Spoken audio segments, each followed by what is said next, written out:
இப்போ நடிகர் ரஜினிகாந்த் அவர்கள் அரசியலுக்கு வரக்கூடாதுன்னு சொல்லிட்டு திமுக தான் மிரட்டினதா இந்த ஆதவர்ஜுனா சொல்லியிருக்காங்க சார். அவருடைய கருத்து அது வெறும் கற்பனை என்று தான் நான் கருதுகிறேன்.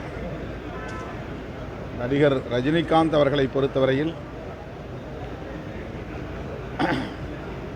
அரசியல் அதிகாரம்,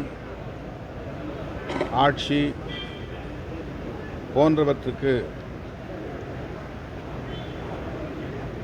ஆர்வம் காட்டக்கூடியவர் அல்ல, அல்லது மயங்கக்கூடியவர் அல்ல.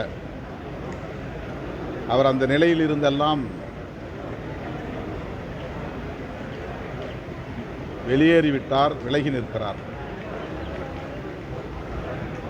அவரை யாரும் ஆசை காட்டி மயக்கி அரசியலுக்குள் இழுக்க முடியாது அல்லது அச்சுறுத்தி அவரை வெளியேற்ற முடியாது என்கிற நிலையை அவர் எட்டிவிட்டார் என்று நான் நம்புகிறேன். ரசிகர்களின் விருப்பத்திற்கு இணங்க அவர் கட்சி தொடங்க விரும்பியது உண்மை. ஆனால் இந்த அரசியலில் வலதுசாரிகளின், சங் பரிவார்களின் தலையீடு, அவர்களின் ஆதிக்கம்